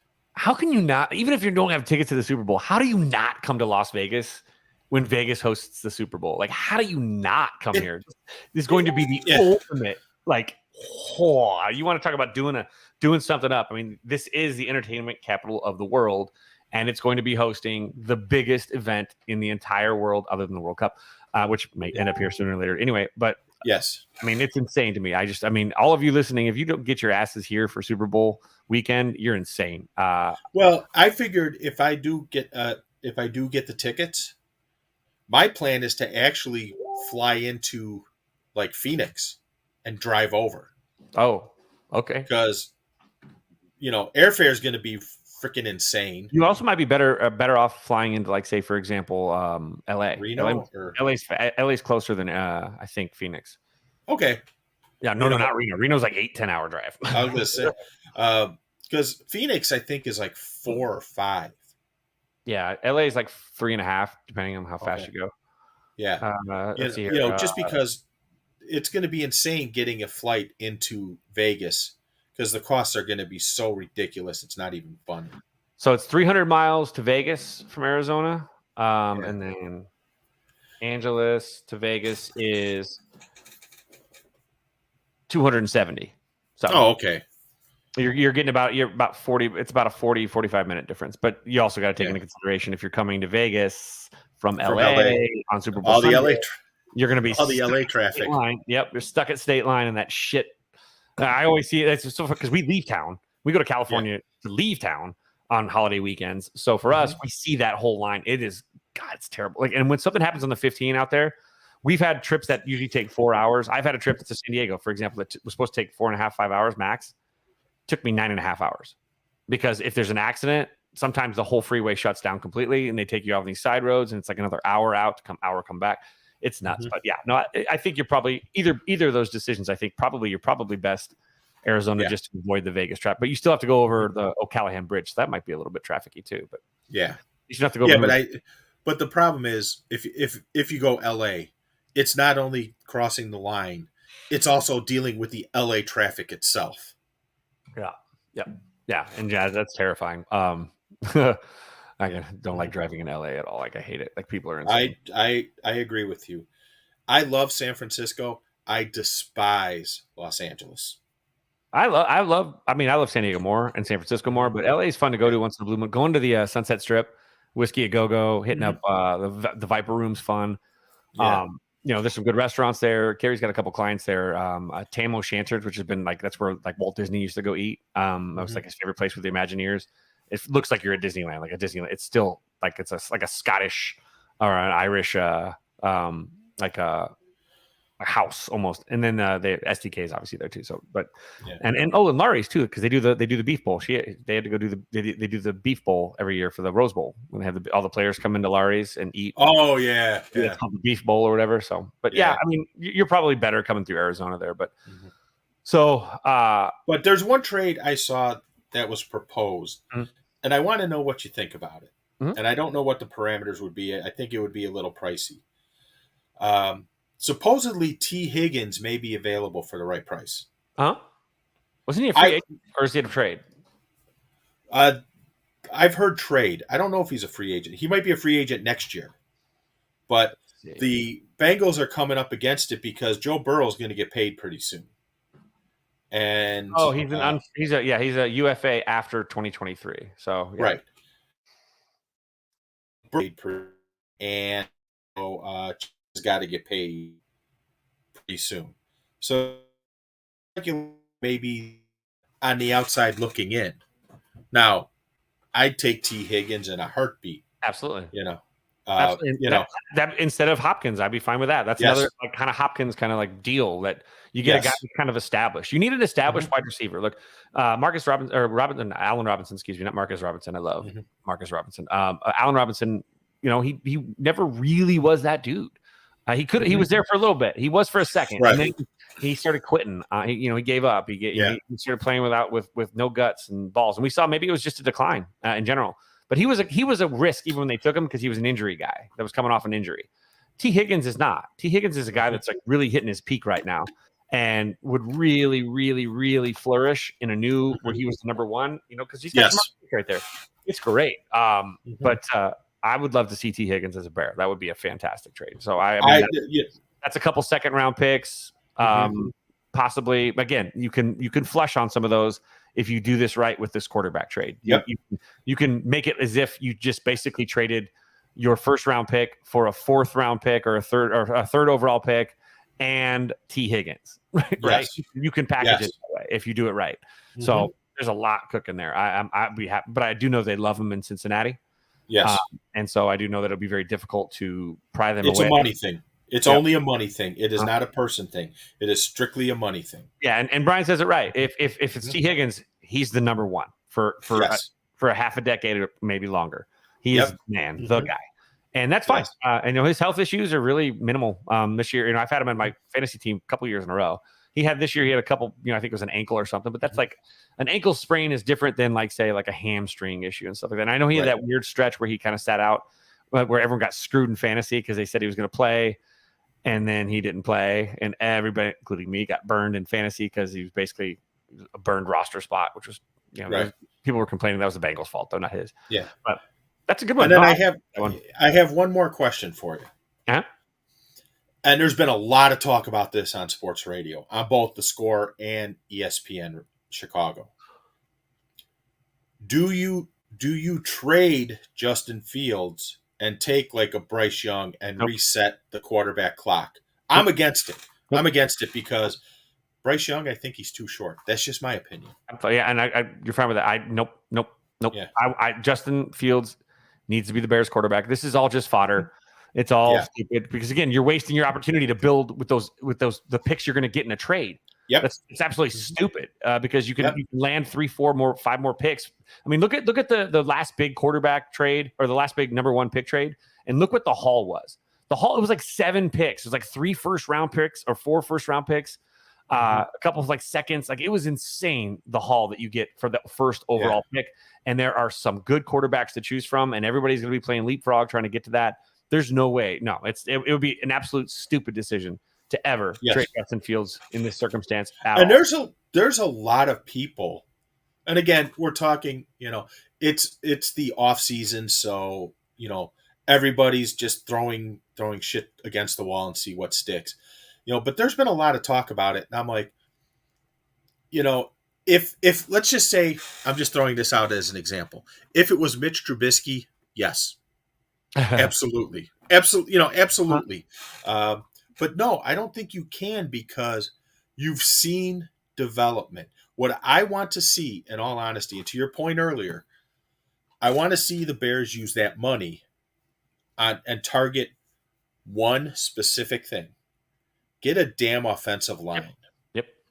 100%. And put the fat bastards up front, and let's see what he can do when he's not running for his damn life. When he can actually get his feet set and make a throw. Yes. He's got a great arm. Yes. And this is a good point.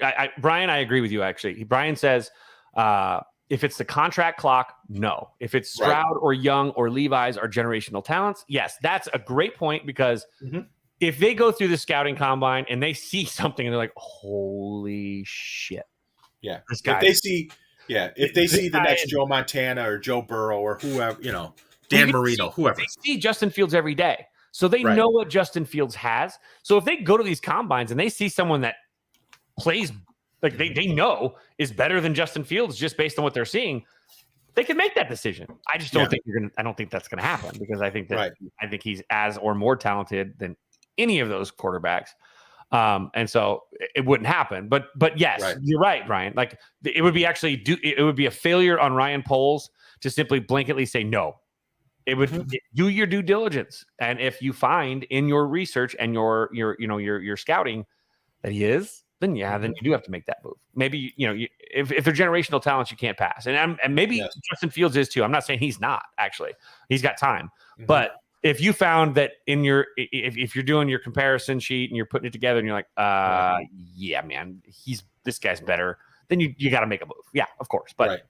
And again, Brian says a good thing too about Justin Fields may not have great trade value right now, but I think he's got better trade value than his legs alone have done that. Right. But it's the only time to make that move is if you see that you're missing out on someone that could be better at that quarterback spot, which it would take a lot. You have to see something really special. The issue I have with Fields is not necessarily a Justin Fields issue. The issue I have is he a good passing quarterback? We don't know. And the reason we don't know is twofold. One, his offensive line blows. And two, the receiver core he has isn't exactly up to snuff, especially with an offensive line that blows. It all goes back to one thing. One thing I've heard since I was a freaking kid, the Jim Finks principle. Football is won and lost on the lines. You got to have fat guys to block people and fat guys to tackle people. Yep, 100%. It starts in the trenches, the hog mollies. Yep. So, as we kind of speaking of trenches, how did Ant-Man go? I was going to say, great segue.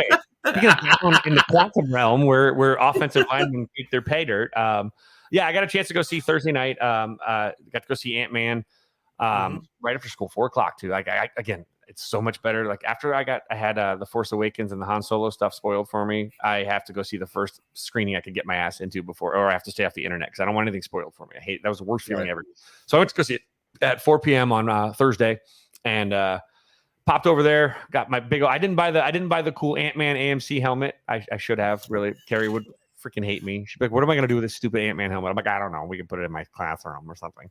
But so I went and got to see it again. It's the first edition of the Phase 5 Marvel Cinematic Universe. So it's the kickoff to the new Kang era, if you will. And if I were to give it a grade, I'd say, I did do a review. If you check out Tainted Glove, our YouTube page that you're on right now, you click around. I do have a little review on there of Ant-Man. I do the 5-minute weekly film reviews or whatever.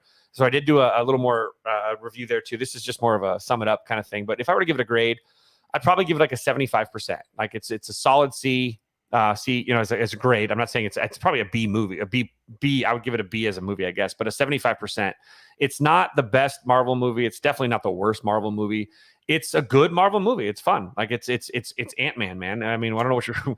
It's doing well at the box office. It's of the three, it's made the most so far of any of the three in opening weekend. It's tracking to make almost $1 billion. It's doing fine. And it's fun, man. It's a lot of animation stuff, really great visuals. Paul Rudd is Paul Rudd. He's funny. And then the introduction to Jonathan Majors as Kang, this version Kang the Conqueror. This is more of an origin story for Kang, really. It gives us a little bit more of the rundown of the Kang we met in the Loki series. Whoever that Kang version, and this is a new variant of Kang. This is Kang the Conqueror, and so we meet Kang, and Jonathan Majors is terrifying. He's absolutely terrifying. He has the ability to go from, passive and sanguine and kind to like rageful and terrifying in an instant. And isn't he also playing Creed's opponent? Yes, in the new Creed movie coming up in a couple weeks. He's got two villain roles all at once. Yeah. And yeah, he's great. It is definitely worth seeing. I would say I don't think it's a good question, Spag. I'm not sure if it's better than Black Panther. I think he's asking about the new one. Oh, okay. Yeah, no. I think it's probably better than. Yeah, I liked it better than Wakanda Forever. I enjoyed it more. I thought that there was good performances in Wakanda Forever, but again, we talked about it on the show. I took issues with a couple of performances that were. So, one in particular was god awful. Shut up.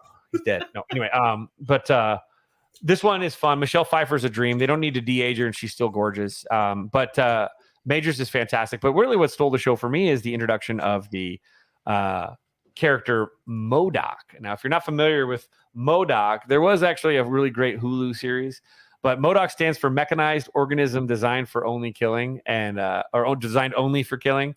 And he's basically a dude with little baby legs, and they introduced MODOK in this. Now, Brian, Ant-Man was not better than Meteor Man or Blank Man. I'm just kidding. But MODOK is hilarious. If you don't know who MODOK is, look him up. He's great. And it's a little bit of a spoiler, so I'll keep away from who plays MODOK, but it's great. It's funny. He's funny. His characters, if you've watched it's kind of a cross between the comic book, the serious version of him, as well as the Hulu show, the animated show, which is hysterical. If you haven't watched that, definitely pop on a couple episodes on that. It's really funny. But it's his lines. It's a perfect character for an Ant-Man movie. Of all the the MCU movies, Ant-Man always has been the more comedy. Under Peyton Reed, the director, and so it's a perfect fit. And he's got some, in the real, sum it up. Really, don't be a dick is really the theme for MODOK constantly.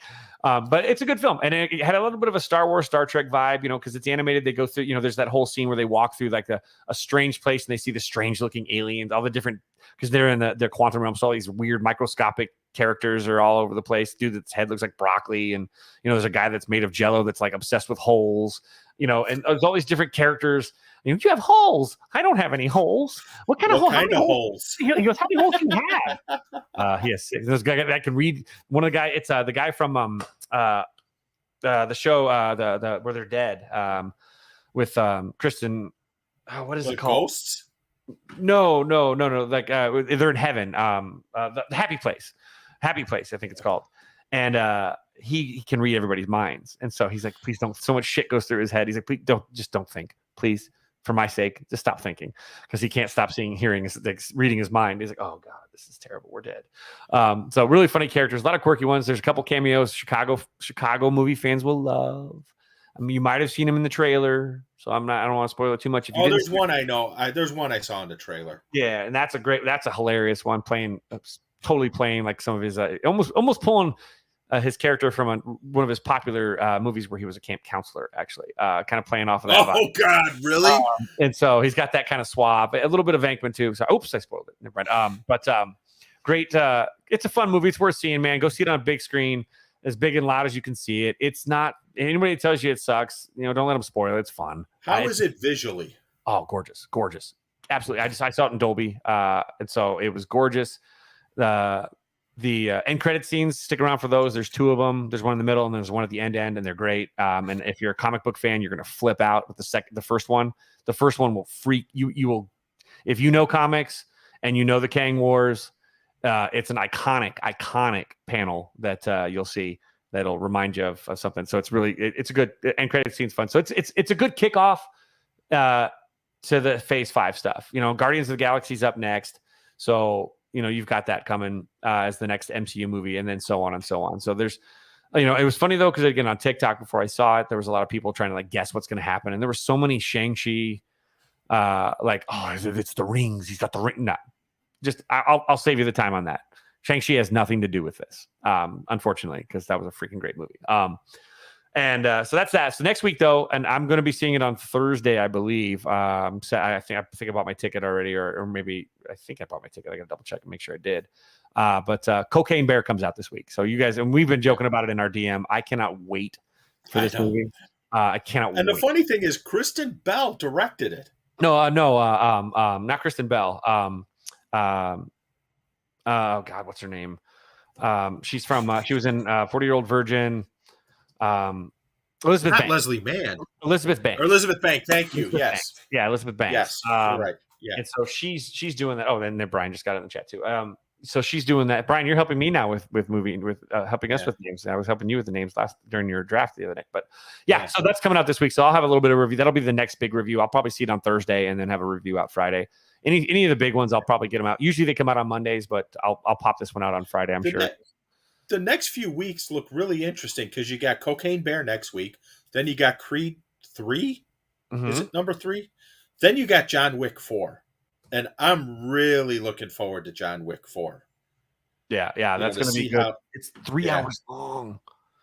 Oh, really? I didn't know that. 3 hours. Yeah. So I might try and sneak over. Where I'm staying in Glendale, there's an AMC. Oh, yeah. Like a block and a half away. Mm-hmm. So I might try and see if I could sneak over and catch like a 9 p.m. showing on like Sunday night or something. Yeah. So this week's Cocaine Bear. Yeah. Next week is Creed 3. See any other ones that are? Oh, there's a comedy coming out.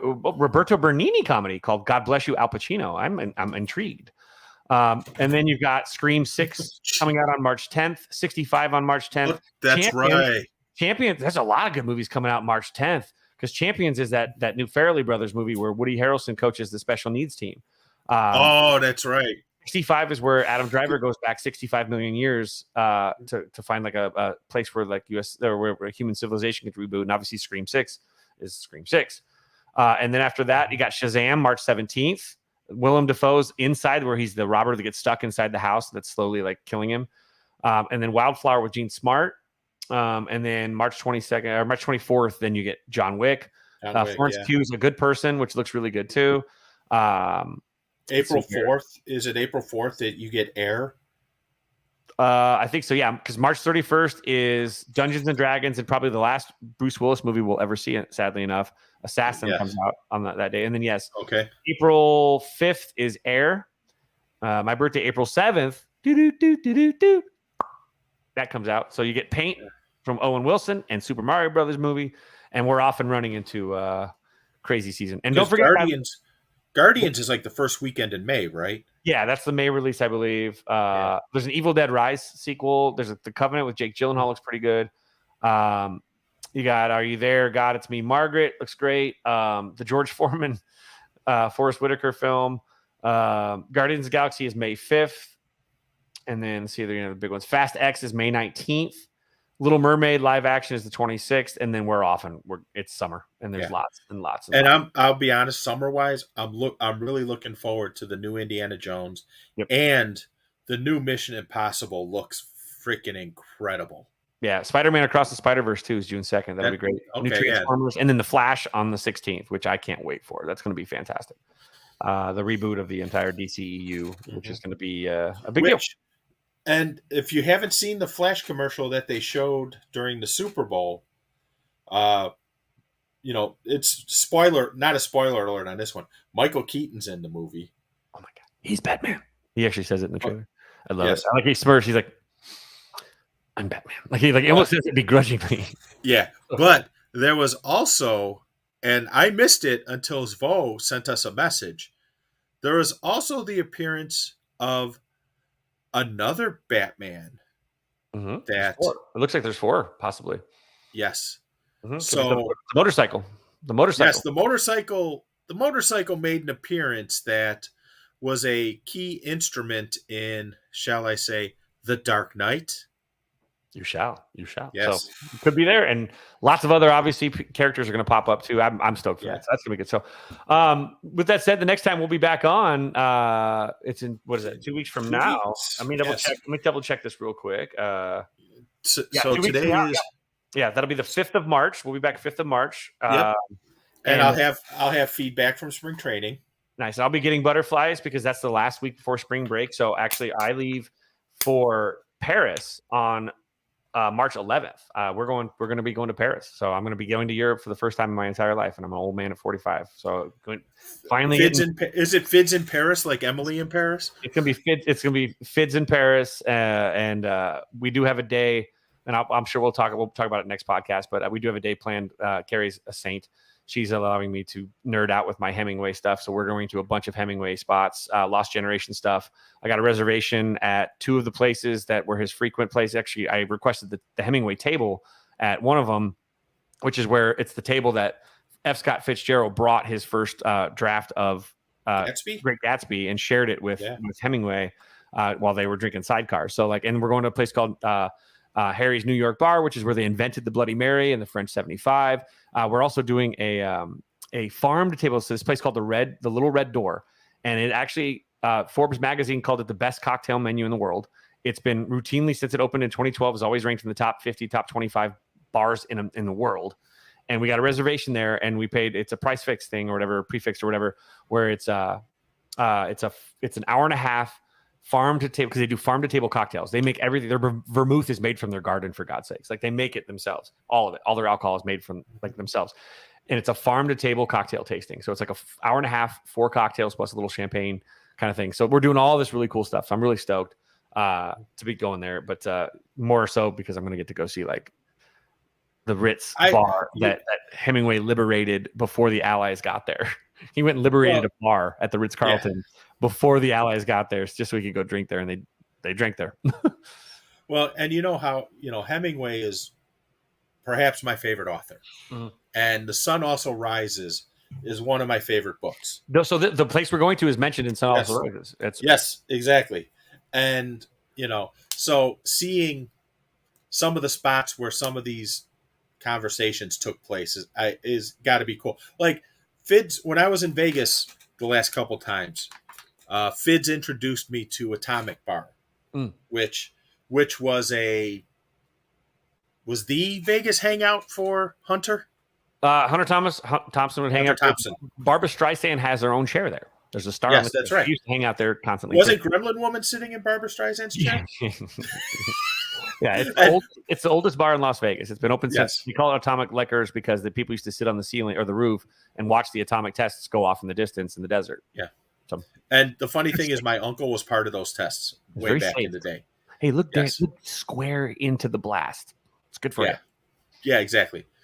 But and I kid you not when I say the Gremlin Woman, because when we were in the bar with Walter, with drunk Walter, there was a woman who had a full-size gremlin puppet with her. Full size. and it was like her baby, and Gremlin baby. we just couldn't stop looking at it going, it's a fucking gremlin. Don't feed it. Don't give it water. I got Gremlin on the left. We got Wally asking the poor bartender if the curtain matches the drapes. We've got like everything's just happening. And me and Peter just like, Jesus, what's going on here? But and then Walt disappearing for 20 minutes. And we're like, well, we know he didn't leave. Right. Because we're right by the door, the exit door. Did he fall asleep in the bathroom? I think he was trying to drop a deuce and he took a knot off. He nodded off while deucing. Yeah. So anyway, so we'll be back on March 5th, though. Yes. And before we dip out of here, too, I want to shout out the other podcasts. Yes. I know that, we got Yumper's Foe. They'll be on next week at this time, around this time. Brian, it's when's the next? It's getting drafty pod is let me double check. Let me pull that up. I want to say I think it's coming this Friday. Right. And isn't it, you guys are drafting movie comedy villains, I believe. Villains, yes. Yes. March 3rd. Okay, so March 3rd will be Brian, the drafty pod. It's a great pod. Yes. Tune into that one. It's a blast. That one, the chat in that one is lit. Mm-hmm. It's off the hook. So March 3rd is the drafty pod. So he's off this week because Brian did like 7,000 podcasts last week. Yes, he did. Brian's been killing it. All the guys have been killing it. Doing the yeoman's work, really. And so, so March 3rd for that one. And that one's, again, comedy movie villains. So that one's be tuned into that. Yumper's Foe. I don't know what their theme is for this week. Did we get one yet? I haven't heard what their theme is yet. Let me pull this up. But I know that, there is on March 10th, I believe it is, there will be another drafty pod because I will be part of it. And we will be drafting, we will be doing a Baseball Hall of Fame draft. Which should be really interesting because we've talked about what we are looking for, and I think people are going to have a lot of fun with it.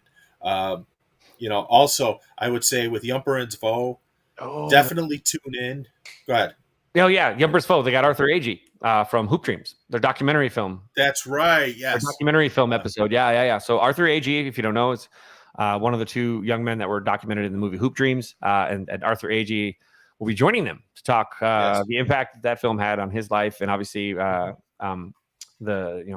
obviously the stories behind that will be pretty cool to hear because I'm really interested because I know that at one point I feel like they broke documentary protocol and actually helped put the lights back on by paying the family's power bills at one point, which is I believe so, considered a no in the doc, but it was necessary because people are human beings, and so really good stuff. So with that, I'm just going to say so make sure you tune into those. Make sure you guys like the follow us, subscribe, please.